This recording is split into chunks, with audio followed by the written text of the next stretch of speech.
بسم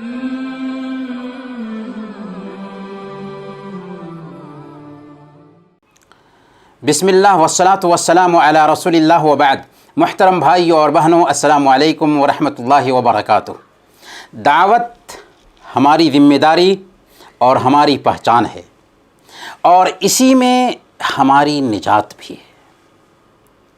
اور جب دعوت کی بات ہوتی ہے تو کچھ لوگ یہ سمجھ لیتے ہیں کہ یہ تو عالموں کا کام ہے.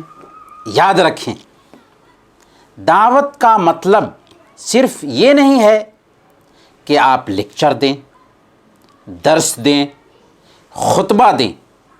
ہمارا یہ پیغام جو آپ تک پہنچتا ہے، اگر آپ اسے اگنور نہیں کرتے بلکہ کان لگا کر سنتے ہیں اور دوسروں سے شیئر کرتے ہیں تو یہ بھی دعوت ہے.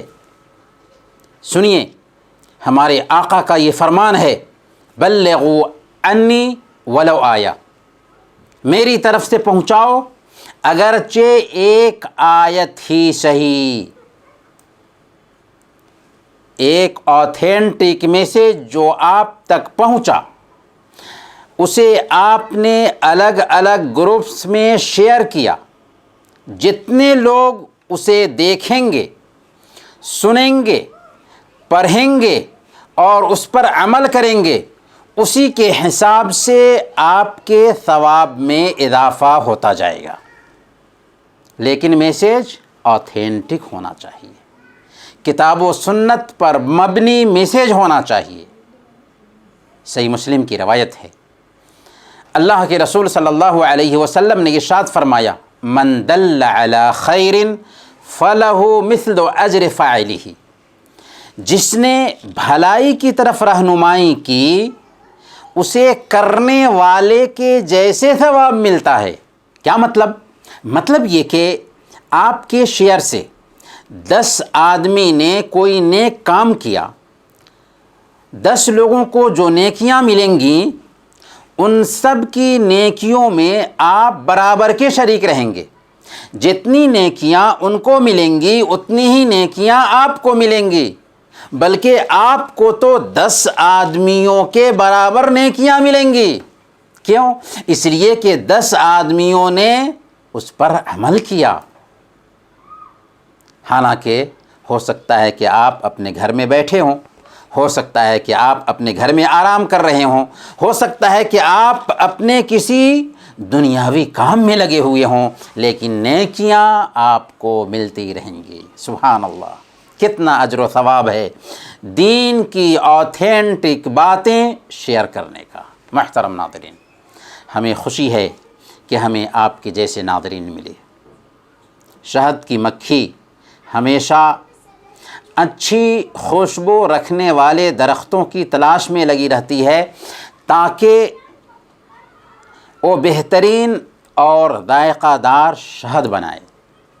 تو ہمیں بھی آپ کے جیسے ناظرین کی تلاش رہتی ہے جو دینی جذبہ اور پاکیزہ دل رکھتے ہیں، دین کے رسیا اور جویا ہیں، جو دین کی باتیں سنتے، سناتے اور دوسروں سے شیئر کرتے ہیں. لیکن ہمیں یہ ماننا ہوگا کہ ہماری اکثریت ابھی بھی اپنی خول میں بند ہے. ہمارے پاس دینی رجحان ضرور پایا جاتا ہے، لیکن دین کو عام کرنے کا وہ جذبہ نہیں پایا جاتا جو پایا جانا چاہیے تھا. باطل کی چستی دیکھیں کہ اسلام اور مسلمانوں کے خلاف دن رات ایک کیے ہوا ہے. جب باطل کو پھیلانے میں اس قدر چست دکھائی دیتا ہے تو ہم حق پر چلنے والے، دین حق کے ماننے والے سستی کا مظاہرہ کیوں کریں؟ اس لیے پیارے بھائیوں اور دینی بہنوں، ہم میں سے ہر ایک کو اپنی ذمہ داری سمجھنی ہوگی. ہمیں آپ سے کچھ نہیں چاہیے، بس ہمارا پیغام یہ ہے کہ دین کی باتیں جو آپ تک پہنچتی ہیں، انہیں جیسے آپ خود سنتے ہیں اور دوسروں سے شیئر کرتے ہیں، ویسے ہی دوسرے مسلمان بھائیوں اور بہنوں کا بھی آپ ذہن بنائیں تاکہ دین کی باتیں خوب سے خوب عام ہو سکیں، پھیل سکیں۔ اگر ہم کتاب و سنت کی باتیں نہیں پھیلائیں گے تو باطل کو پھیلنے کا موقع ملے گا۔ پھر دین کو پھیلانا آج سوشل میڈیا کے زمانے میں کتنا آسان ہو چکا ہے۔ آپ کے ایک شیئر سے سینکڑوں لوگوں تک وہ پیغام پہنچ جاتا ہے۔ تو کیا آپ عہد کرتے ہیں کہ ہمارا ساتھ دیں گے؟ دین کا ہمارا جو پیغام ہے اس پیغام کو عام کریں گے؟ زور سے کہیے انشاءاللہ۔ اللہ تعالیٰ سے ہم دعا کرتے ہیں کہ الہ العالمین تو ہم سب کی حفاظت فرما، ہمارے آل و اولاد کی حفاظت فرما، اور ہم سب کو دنیا اور آخرت میں خیر اور بھلائی سے نواز۔ وصلی اللہ علی نبینا محمد وعلی آلہ وصحبہ اجمعین۔